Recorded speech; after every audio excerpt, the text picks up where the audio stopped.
오늘 사순절 다섯 번째 주일 주어진 본문이 예레미야 31장 31절에서 34절 그리고 히브리서 5장 5절에서 10절 그리고 요한복음 12장 20절에서 33절까지 말씀입니다.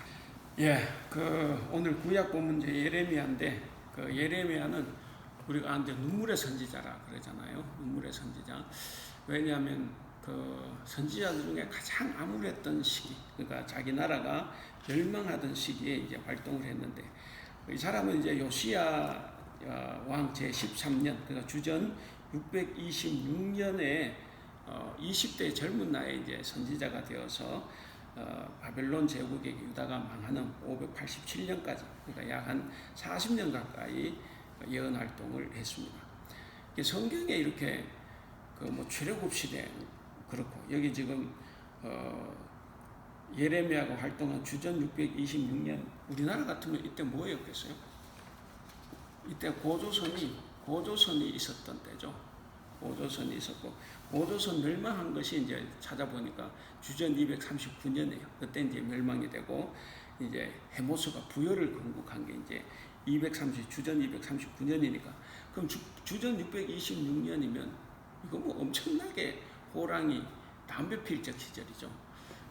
어쨌든 긴 아주 먼 옛날 이야기인데 어쨌든 예레미야는 그 시대에 이제 자기 나라가 멸망하던 시기입니다. 그러니까 요시야의 종교 개혁이 이제 좌절이 되고 그리고 성전은 파괴되고 동네들은 다 불타고 그리고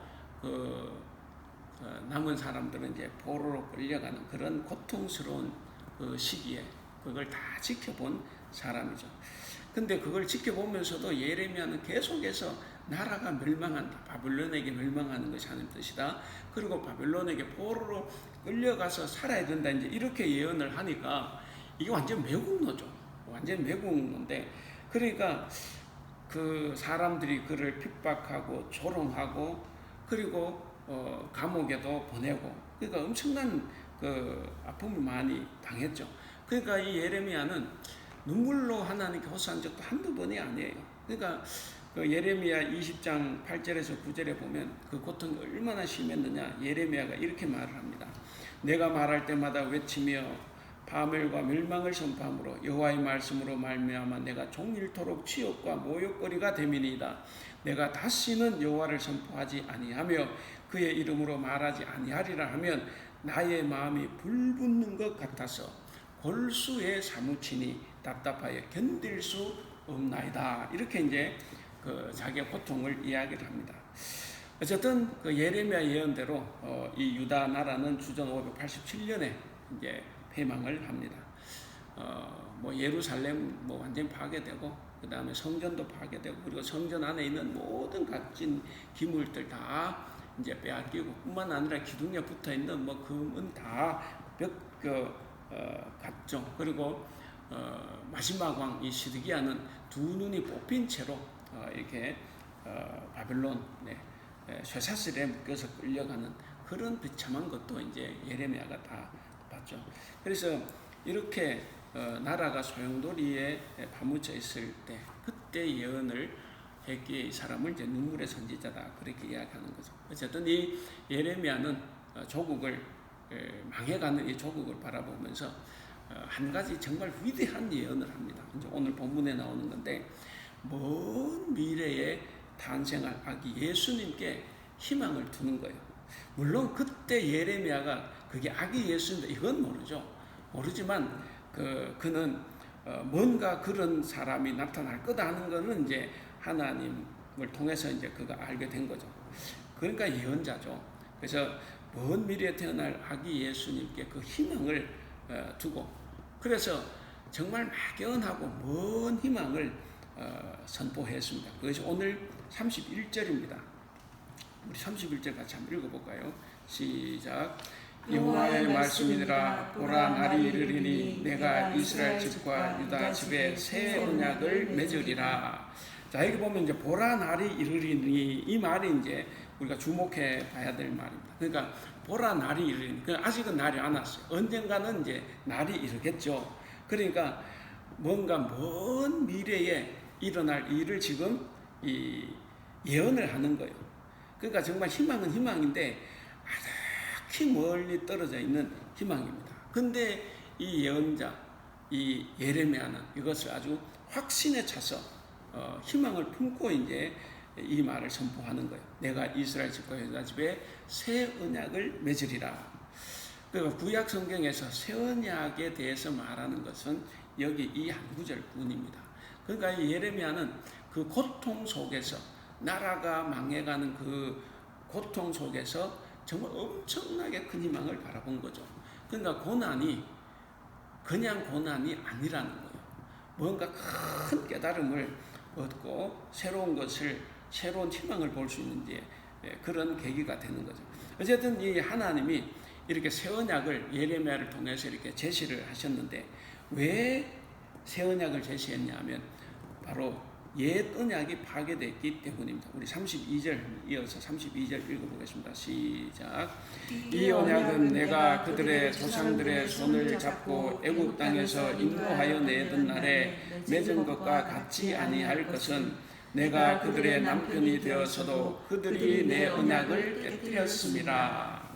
그러니까 옛 언약, 이제 제가 아까 이제 드린 그 복사물에 있어요. 그 옛 언약이 바로 출애굽을 시켜서 시내산에 왔을 때 하나님께서 그 시내산에서 모세를 통해서 언약을 맺었어요. 그래서 그것을 이제 시내산 언약 이렇게 이야기도 하고, 혹은 언약 법전, 계약 법전 이렇게도 말을 한데, 어쨌든 그 모세를 통해서 시내산에서 맺은 계약인데, 그 중요한 것이 뭐냐면, 그 이스라엘의 우리 하나님 여호와는 가나안의 신인 바알이 있죠. 그러니까 이 이스라엘 사람들은 하나님 여호와를 주인 남편으로 알고 섬기며 살아야 되는데, 이것들이 살면서 가나안의 신인 바알을 주인으로 남편으로 섬기며 살아왔습니다. 그래서 이제 하나님께서 이렇게 잘못 지금 섬기고 믿고 있는 이스라엘 백성들을 이제 심판하는 거죠. 그래서 이 법전을 통해서, 이 내용을 통해서 하나님께서는 너희는 바알의 신부가 아니라 나의 신부, 그래서 내가 너희의 남편이다 하는 것을 강조하는 말입니다. 자, 그런데 이후에 모세 이후에 이스라엘 백성들은 이런 시내산 언약, 하나님께서 사랑하셔서 맺은 언약을 주셨지만 어제 이 사람들은 이 언약을 지키는데 번번이 실패했습니다. 방금 말씀드린 것처럼 하나님이 자기 남편이 아니라 바알을 자기 남편으로 섬겼기 때문에. 그래서 하나님께서는 파괴하는 것, 소위 말해서 이혼을 하는 겁니다. 이혼을 완전히 끝내버리는 것. 그래서 그 옛 언약, 이 시내산 언약은 이들이 지키지 못했기 때문에 파기를 하고 맙니다. 그래서 예레미야가 이제 본문에서 이제 그렇게 말하죠. 거기 보면 그 방금 32절 읽었죠. 끝에 보면 내가 그들의 남편이 되었어도 그들이 내 언약을 깨뜨렸다 이렇게 나옵니다. 그러니까 내가 지 남편인데 이놈들이 자꾸 이렇게 불륜을 이제 저지르고 말았던 거죠. 그렇게 이스라엘은 하나님의 신부였는데 그냥 허울뿐인 하나님의 신부였지 정말로 한 번도 제대로 된 신부 역할을 하지를 않았습니다.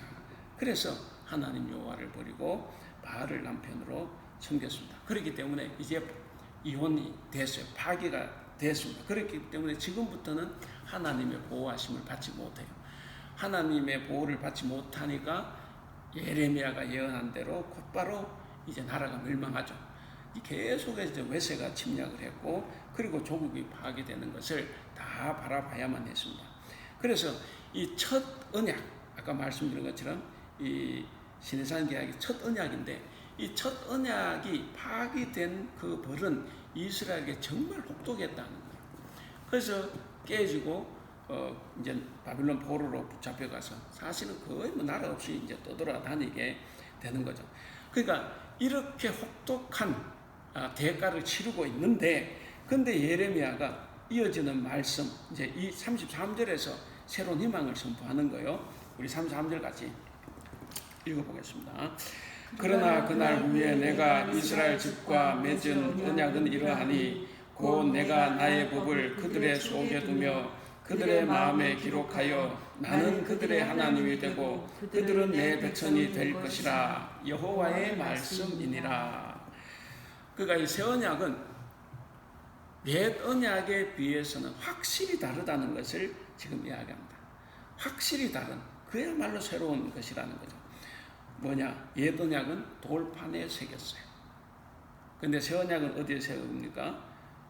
인간의 사고와 생각과 의지의 중심부인 그 마음에 심는다는 거죠. 그래서 뭐 돌비에 심은 것이 아니라 신비에 심었다 이렇게 이야기하는데, 그러니까 이건 뭐냐면 마음에, 가슴에, 마음에 심는 거니까 요즘 우리말로 이제 심장 수술을 하는 거예요. 이 심장 수술을 하는 건데, 그러니까 돌처럼 굳어진 이 심장이 하나님의 수술로 다 제거가 되고, 그래서 정말 살같이 부드럽고 살아있는 기능을 발휘하는 그런 심장을 지금 이식하는 겁니다. 그래서 이제 앞으로는 어떠냐, 하나님의 계획은 이제는 이스라엘이 당연하게 자연스럽게 하나님의 법을 따르도록 마음 자체를 바꾼다는 거예요. 왜냐, 심장을 이식해버리니까.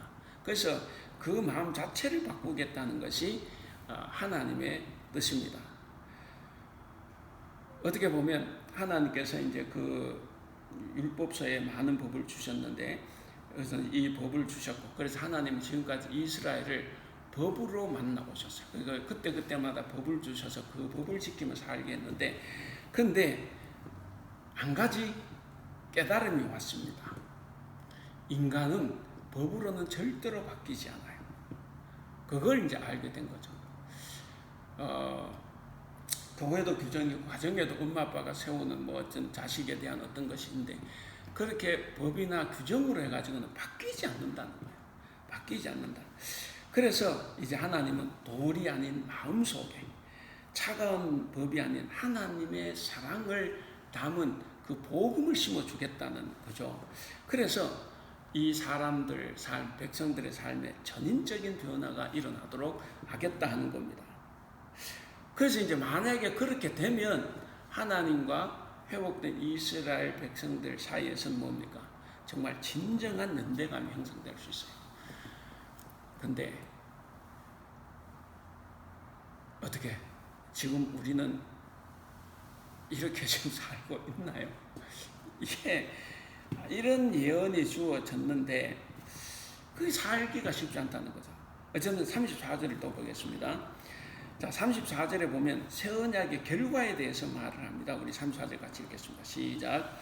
그들이 다시는 각기 이웃과 형제를 가르쳐 이르기를 너는 여호와를 알라 하지 아니하리니 이는 작은 자로부터 큰 자까지 다 나를 알기 때문이라.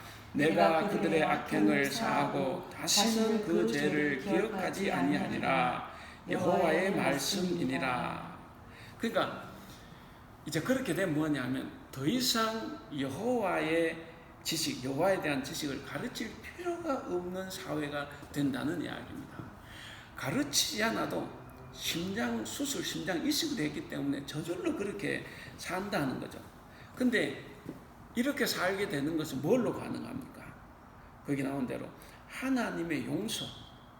거기 그렇죠. 끝에 내가 그들의 악행을 사하고 용서하겠다는 거죠. 그러니까 그 하나님의 용서가 이것을 가능하게 한다는 겁니다. 그러니까 이 용서는 뭐냐면 회개를 전제하지 않고 주시는 용서입니다.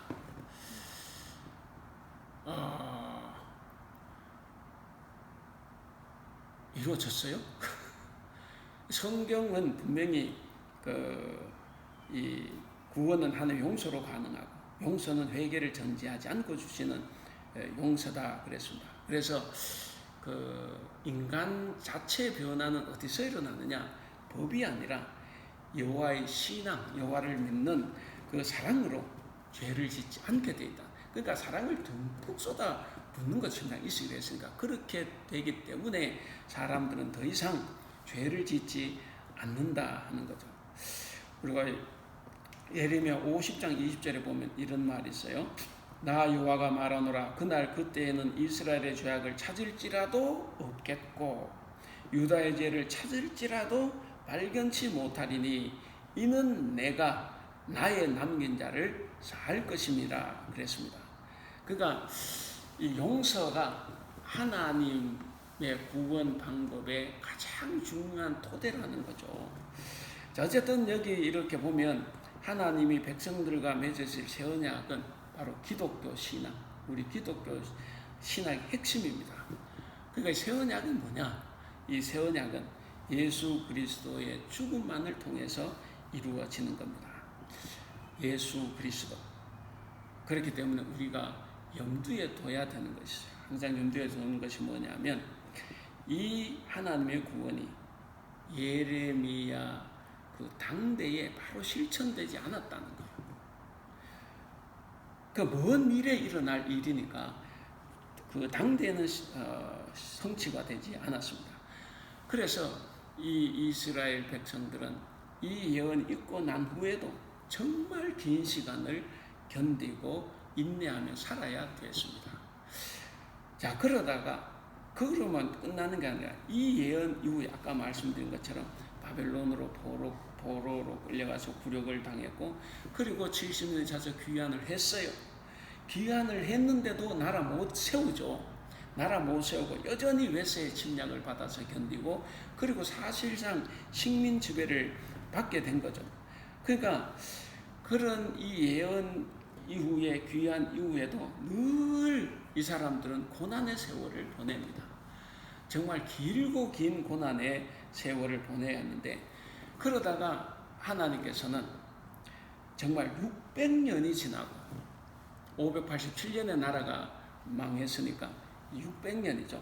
600년이 지난 후에야 예레미야 예언이 성취가 되었습니다. 뭐가 성취된 거예요?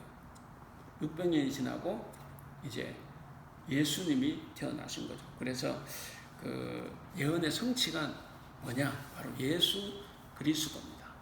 600년 전에 예레미야가 예언했던 그 분이 이제 나타나신 겁니다. 그래서 사람들은 더 이상 하나님을 알기 위해서 이곳저곳 이렇게 기웃거리지 않아도 됩니다. 왜냐?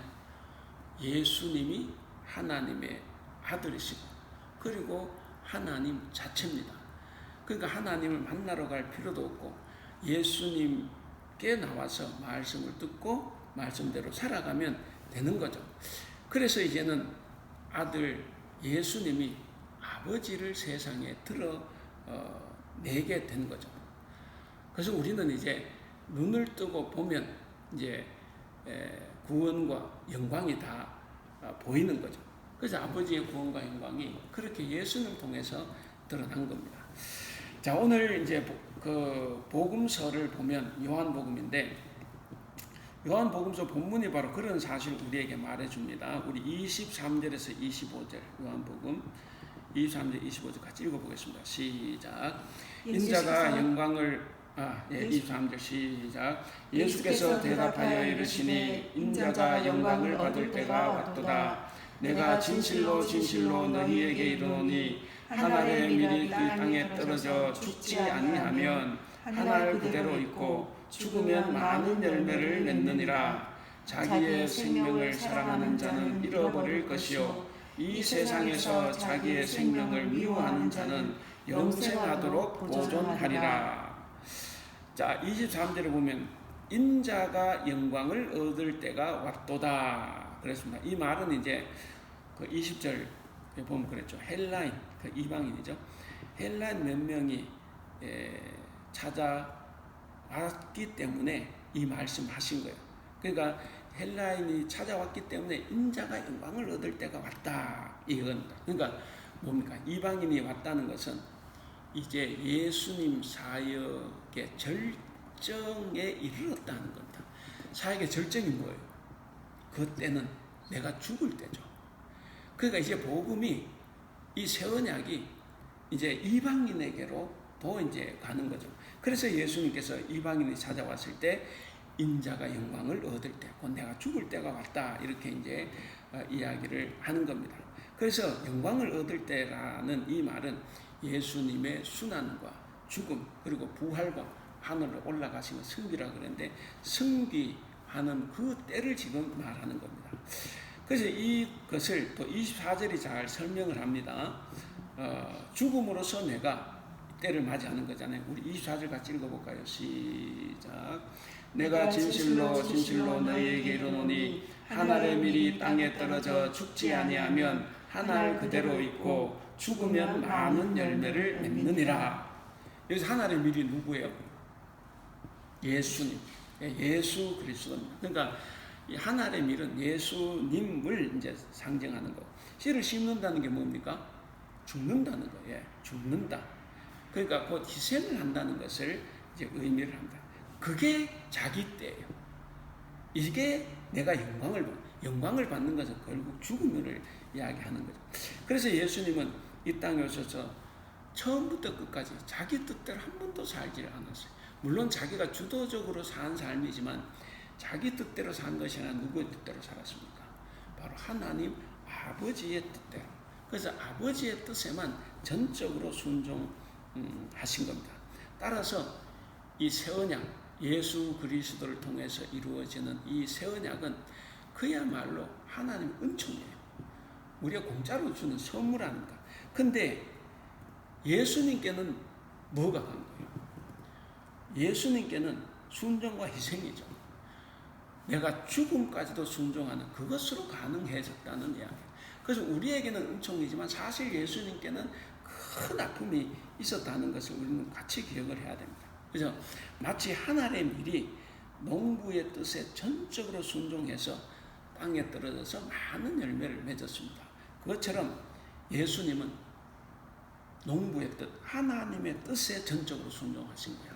그 하나님의 뜻에 전적으로 순종해서 우리의 인간의 구원이 이루어진 겁니다. 자, 27절 거기 보시면 같이 읽어볼까요? 시작. 지금 내 마음이 괴로우니 무슨 말을 하리요? 아버지여 나를 구원하여 이 때를 면하게 하여 주옵소서. 그러나 내가 이를 위하여 이 때에 왔나이다. 꼭 겟세마네 동산 기도 비슷하죠. 이걸 좀 어려워요. 표준 세번역으로 읽으면 이렇습니다. 지금 내 마음이 괴로우니 무슨 말을 하여야 할까? 아버지 이때 이 시간을 벗어나게 하여 주십시오 하고 말할까? 아니다. 예수 혼자 계속 말씀하시는 거예요. 아니다. 중요한 말씀. 나는 바로 이 일 때문에 이때에 왔다. 이렇게 하는 거예요. 정말 이게 고통스럽고 괴로워서 벗어나게 해달라고 기도할까? 아니다. 나는 바로 이 일 때문에 이때에 왔다. 이렇게 지금 말씀하시는 겁니다. 그러니까 이게 우리가 이 말씀대로 아까 말씀 우리는 하나의 은총으로 구원을 받았지만 예수님께는 정말 엄청난 고통이죠. 그게 아픔인 거예요. 정말 괴롭고 그래서 벗어나고 싶은 겁니다. 벗어나고 싶은데 근데 그 끝에 말씀처럼 아니다. 나는 바로 이 일 때문에 이때에 왔다. 라고 하면서 자기의 사명을 다시 한번 되새기십니다. 그래서 여기서 이 일이라는 것은 뭡니까? 당연히 십자가에서 죽는 거예요. 십자가에서 고난과 죽임을 당하는 일입니다. 그게 고통스러운 길이죠. 근데 그게 자기의 사명이고 그리고 자기가 걸어가야 될 그 길이기 때문에 그냥 순종을 하시는 겁니다. 아버지의 강압이 아니고 당신 스스로 자진해서 그렇게 순종을 하시는 겁니다. 예수님은 부활의 영광을 생각하고 그 길을 걸어가신 게 절대로 아니에요. 우리는 뭐 그렇게 생각하죠. 어차피 뭐 죽어야 뭐 다 부활하고 되는데 그거 다 그냥 쇼지 이렇게 생각. 그게 아니라는 거예요. 실제로 쇼라고 해도 그렇게 됩니까? 전사님 보고 누가 1분만 정기금 좀 받아. 그 뒤로 내가 돈 1,000억을 줄게. 그러면 1분 정도 받을 수 있어요. 이거 정말 그렇지 못한 거예요. 그러니까 우리는 쇼지 이렇게 해도 그 쇼라고 해도 그게 결코 쉬운 게 아닌 겁니다. 그러니까 결코 부활의 영광을 생각하고 예수님께서 그 길을 걸어가신 게 아닙니다. 그 길에는 오로지 뭡니까? 십자가의 고난, 그 죽음만 선명하게 남아 있는 거예요. 그래서 예수님은 그 가운데서도 기꺼이 땅에 떨어져 죽는 미랄이 되고자 하신 겁니다. 바로 이것이 하나님을 영광스럽게 하고 그렇게 결국 자기가 영광이 되게 되는 겁니다. 우리가 28절 거기 다시 한번 읽어볼까요? 시작. 아버지여 아버지의 이름을 영광스럽게 하옵소서 하시니 이에 하늘에서 소리가 나서 이르되 내가 이미 영광스럽게 하였고 또다시 영광스럽게 하리라 하시니 그랬습니다. 자, 아버지여 아버지의 이름을 영광스럽게 하옵소서 그랬습니다. 이게 뭐냐면 예수는 이 세상에 오신 목적이에요. 그러니까 목적이 뭐냐? 아버지의 이름을 영광스럽게 하는 거예요. 그러니까 내가 죽음으로써 하나님 나라를 이루는 겁니다. 아까 예레미야서 이야기한 것처럼 그런 정말 새 언약이 이루어지는 것이 뭐냐? 바로 그 하나님을 영광스럽게 하는 것. 그것이 자기가 온 목적입니다. 그래서 하나님 나라를 이루시는 것. 그러니까 자기의 사역과 그리고 자기의 순환과 죽음과 이 부활을 통해서 하나님 이름을 영광스럽게 하는 것. 이것이 예수님이 이 땅에 오신 목적입니다. 자, 그리고 또 중간에 보시면 내가 이미 영광스럽게 하였고 또다시 영광스럽게 하리라 그랬습니다. 내가 이미 영광스럽게 하였고 거기에 표준세 번역 있나요? 아버지여 아버지의 이름을 영광스럽게 하옵소서 하시니 이에 하늘에서 소리가 나서 이르되 내가 이미 영광스럽게 하였고 또다시 영광스럽게 하리라 하시니 똑같네. 자, 여기 보면 자, 내가 이미 영광스럽게 하였고 또다시 영광스럽게 하리라 그랬는데 이건 뭐냐면 어떻게 하면 하나님은 내가 영광스럽게 되는 건 뭡니까? 예수님이 십자가에서 죽어야 돼요. 그리고 부활을 해야 되는 겁니다. 그러니까 어떻게 보면 예수님은 당신이 오신 그 목적대로 지금까지 예수님 자신의 이 생애를 통해서 하나님 나라를 이루었어요.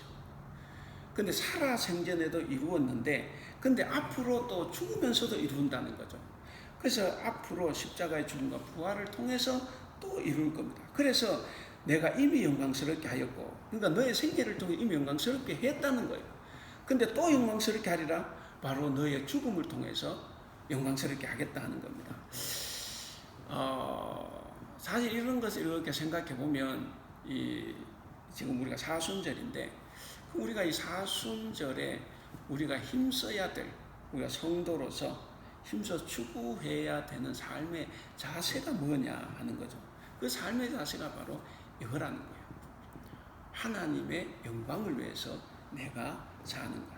그래서 우리도 삶의 궁극적인 목표를 하나님의 영광에 맞춰야 된다는 겁니다. 예수님이 그렇게 사셨던 것처럼 우리 역시 우리의 삶과 우리의 사역, 그게 세상의 사역이든 교회 사역이든 간에 그 사역을 통해서 하나님만이 영광 받으실 수 있도록 우리는 살아가야 합니다. 그러기 위해서 우리는 다 하나님의 미랄이 되어야 합니다. 하나님의 미랄이 되는 게 뭡니까? 내가 가장 소중한 것을 내놓으라는 거예요. 가장 소중한 것을 내놓지 않다가 된통 당할 뻔한 창세기 인물이죠. 바로 아브라함입니다. 100세 얻은 아들. 이게 얼마나 중요합니까? 그러니까 하나님은 그렇게 주신 선물마저도 나의 영광을 위해서 내놓으라는 거예요. 죽이라는 거예요.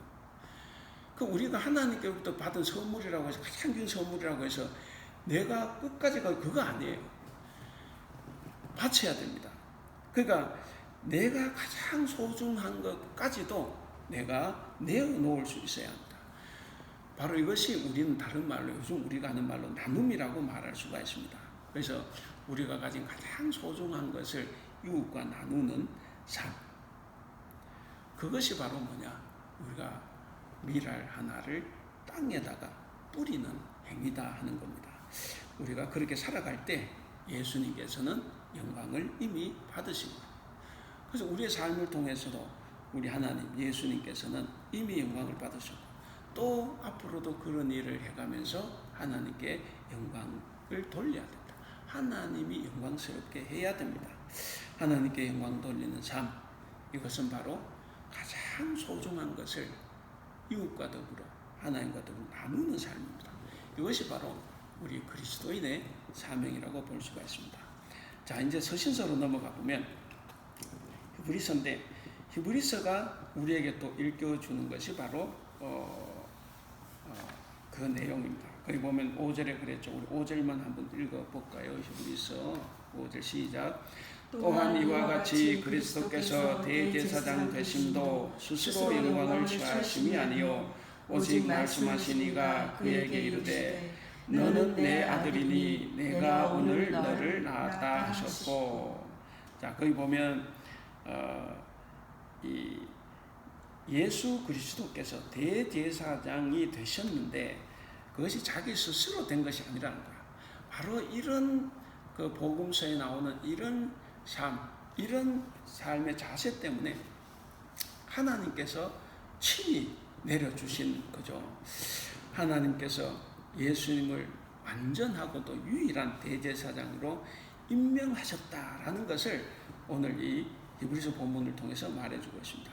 그러니까 예수님의 완전하심은 어떻게 됩니까? 우리 8절 9절 한번 읽어볼까요? 8절 9절 시작.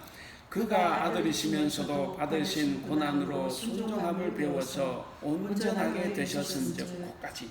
그러니까 그가 하나님의 아들이면서도 고난을 받았다는 거예요. 우리는 아들, 딸, 우리는 뭐 자식이 없으니까 전도사님 이렇게 딸 둘이 있는데 고난을 받게 하고 싶진 않죠. 제가 전혀 신앙 없다고 말한 건 아니에요. 그게 사람의 마음이죠. 근데 하나님의 마음은 우리가 측량할 수 없다는 거예요. 당신의 외아들을 그 사지로 몰아 넣은 거예요. 그래서 예수님은 아들이면서도 고난을 받았다는 거죠. 그래서 고난 받는 자. 근데 고난 속에서 순종을 배웠어요. 그래서 순종하는 자. 고난 속에서 순종을 배웠습니다. 그래서 배우는 자. 그래서 고난 받는 자, 순종하는 자, 배우는 자가 됨으로써 예수님은 완전하게 됐다 하는 겁니다. 그래서 결국 고난이 유익이고 고난이 예수님을 완전하게 했다는 거죠. 그래서 8절 말씀대로 예수님은 고난을 통해서 순종을 배웠습니다. 우리 예수 그리스도께서는 이 순종과 헌신을 통해서 완전하게 되셨고 그리고 인간 구원의 원천이 되셨습니다. 우리 9절을 다시 한번 읽어보겠습니다. 시작. 온전하게 되셨은즉 자기에게 순종하는 모든 자에게 영원한 구원의 근원이 되시고 그랬습니다. 그래서 완전하게 온전하게 되었고 그리고 구원의 원천이 되셨다 그랬습니다. 그렇기 때문에 이제부터 우리는 그리스도로부터 구원을 얻을 뿐만 아니라 구원에 이르는 방법도 우리는 배우게 된 겁니다. 그래서 이 예레미야 예언이 우리 예수 그리스도를 통해서 이루어졌다는 거죠. 결국 예수님은 스스로 낮아지셨습니다. 이 땅에 오셨고 이 땅에서 가장 가난한 사람도 가지 않는 이 마굴간에서 태어나고 이제 첫날을 거기서 보내신 거죠. 그러니까 그렇게 스스로 낮아지고 고난 받으심으로써 완전하게 되신 이 대제사장입니다. 그렇게 완전하게 되신 대제사장께서 온 인류를 대표해서 한 번 인류를 대신해서 자기의 피로 속죄 제사를 지냄으로써 이 새 언약을 성취했습니다. 히브리서 10장 12절에 보면 이런 구절이 있어요. 오직 그리스도는 죄를 위하여 한 영원한 제사를 드리시고 하나님 우편에 앉으셨다. 그리고 14절에 보면 그가 거룩하게 된 자들을 한 번의 제사로 영원히 온전하게 하셨다 그랬습니다. 이처럼 이 히브리서를 쓴 히브리서 기자는 이 예수님에게서 메시아 그리스도를 보고 있었습니다. 그런 예수님이셨기 때문에 600년 전에 이 예레미야는 예수님을 예언한 거예요. 예수님을 예언하면서 예수님을 통한 새 언약의 체결에 대한 소망을 품고 있었던 겁니다. 자, 이제 말씀을 맺어 보겠습니다. 우리가 이제 오늘 이 새 본문을 봤는데, 저는 이 말씀을 통해서 앞으로 세워질 우리 교회가 먼저 죽는 훈련을 해야 한다는 거죠. 제가 오늘 제목을 어떻게 정했냐 하면, 그리스도인, 지금 죽어야 사는 사람이에요. 지금 죽어야 사는 사람. 내일 죽어도 안 돼. 지금 죽어야 사는 사람입니다. 그래서 우리는 먼저 죽는 훈련을 해야 합니다. 한 알의 밀알이 땅에 떨어져서 죽으면 많은 열매를 맺습니다. 예수님도 십자가에서 죽으심으로써, 십자가에서 당신 자신 희생함으로써 우리의 구원을 이루셨습니다. 그렇기 때문에 우리도 땅에 떨어져 죽고 희생할 때, 세상으로 나가서 정말 죽고 희생할 때, 곧 하나님과 맺은 이 새 언약을 잘 지킬 때 우리도 이웃도 함께 살고, 그리고 하나님께서 영광을 받으시는 겁니다. 이제 우리 교회와 성도는 하나님과 맺은 새 언약의 백성들입니다. 새 언약 백성으로서 우리는 새 언약을 충실하게 지켜야 됩니다. 새 언약은 예수 그리스도 통해서 우리에게 많이 가르침을 받았습니다. 특별히 산상 설교죠. 마태복음 5장에서 7장까지. 자, 이 새 언약을 충실히 지켜야 되는데, 근데 이 새 언약이 많아요. 예수님 말씀도 많습니다. 그래서 그것을 가장 쉽게 정리하면 이겁니다. 마태복음 22장 37절에서 40절. 내 마음을 다하고 목숨을 다하고 뜻을 다하여 주 너희 하나님을 사랑하라 하셨으니 이것이 크고 첫째 되는 계명이요 둘째도 그와 같으니 내 이웃을 내 자신과 같이 사랑하라 라는 것이 새 언약의 요약입니다. 그러니까 뭡니까? 하나님을 사랑하고 이웃을 사랑하는 이 사랑의 이중 계명이에요. 그래서 우리 교회는 우리가 하고 싶은 일을 하면 안 돼요. 물론 내가 하고 싶은 일이 하나님과 뜻이 합쳐져서 정말 하나님께서 하시고자 하는 일이 내가 하고 싶은 일은 괜찮은데, 내가 하고 싶은 일 하면서 하나님 내 마음에 맞춰주시, 이건 안 된다는 거예요. 항상 그 선후 관계를 잘 봐야 됩니다. 그래서 내가 하고 싶은 일, 우리가 하고 싶은 일을 내려놓고 이 세상을 위해서 먼저 죽어 희생을 해야 됩니다. 내가 하고 싶은 일이 남과 나누는 삶, 이것은 하나님과 일치하겠죠. 그래서 먼저 죽고 희생함으로써 하나님을 사랑하고 이웃을 위해 희생하고 돕는 그런 사랑의 이중 계명을 온전히 행해야 합니다. 그것이 바로 우리가 행해야 될 또 우리 교회의 모습이라고 봅니다. 다시 한번 아까 제가 오늘 설교 제목을 말씀드렸는데 뭡니까? 그리스도인, 지금 죽어야 사는 사람. 예, 지금 죽어야 돼. 내일 죽는다고 하면 그 시간이 안 올지도 몰라요. 그래서 우리는 살기 위해서, 나도 살고 이웃도 살고 또 하나님께 영광이 되기 위해서는 내가 죽어야 합니다. 따라서 이제 사순절 5번째 주간입니다. 이 5번째 주간에 우리는 살기 위해서 죽는 훈련을 해야 합니다. 나를 죽이는 훈련에는 뭐가 있을까? 제가 적어본 거는 이렇습니다. 이기적이고 자기중심적인 생각을 다 내려놓고 하나님의 말씀에 절대 순종하는 삶. 또 어떤 환난 가운데서도 고난이 내게 유익임을 알고 고난을 끈기 있게 이겨내는 삶.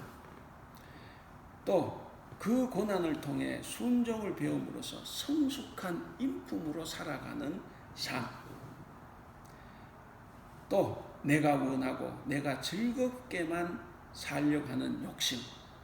그러니까 나를 위한 삶을 다 내려놓고 이웃을 먼저 생각하고 배려하고 돕는 그런 희생하는 삶. 바로 이런 삶을 사는 것이 나를 죽이는 훈련이라고 생각합니다. 그러므로 우리는 이 소중한 미라를 자기만을 위해서 사용하지 않기를 바랍니다. 소중한 미라일수록 하나님께서 내게 주신 은혜와 복일수록 그것은 남과 함께 나누어야 합니다. 이것이 미라를 땅에 뿌리는 행위이고, 그리고 이것이 이웃을 위해서 자신을 십자가에 못 박는 삶이라고 볼 수가 있습니다. 그래서 씨를 뿌리면 어떻습니까? 씨를 뿌리면 그 씨가 지금 당장은 죽어요. 다 썩어집니다. 지금 당장은 죽어 없어지는 그런 환란을 겪지만 그러나 반드시 더 많은 생명으로 살아나게 됩니다. 다시 살아나서 이제 선한 열매를 맺게 됩니다. 그러므로 저와 여러분은 하나님과 이웃을 위한 죽음과 희생을 두려워하지 말고 선한 열매를 맺으면서 하나님께 영광 돌리며 살아갈 수 있기를 주님의 이름으로 축원합니다. 기도하겠습니다. 사랑이 많으신 우리 하나님, 사순절 5번째 주일을 맞이하였습니다. 이제 사순절이 저물어 가고 있습니다. 조금은 지루하고 조금은 희미해지기도 했지만 주님의 고난을 갈수록 더욱 커졌던 것도 우리는 기억합니다. 우리는 이렇게 쉽게 주님을 믿고 살고 있지만 주님은 우리를 위해서 얼마나 큰 고통과 고난을 당하셨는지 우리가 늘 기억하며 살아갈 수 있도록 도와주시옵소서. 우리를 구원하시기 위해 소중한 목숨까지도 기꺼이 십자가에 내어놓으신 우리의 주님, 하나님께서 주신 사명을 잘 감당하심으로 우리에게도 새 생명의 길이 열리게 되었음을 다시 한번 감사합니다. 세상의 욕심 때문에 주님을 포기하지 말게 하시고 우리도 주님과 함께 죽어서 더 많은 열매를 맺게 하여 주시옵소서. 주님을 위해 주님 뜻대로 사는 것이 기쁨이 되게 하시고 그리하여 주님이 우리를 높이시는 영광을 우리가 누리게 하여 주시옵소서.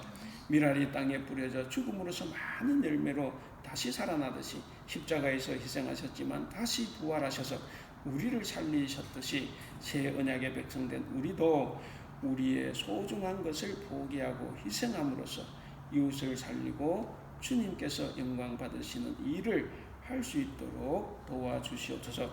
예수님의 이름으로 기도합나이다. 아멘.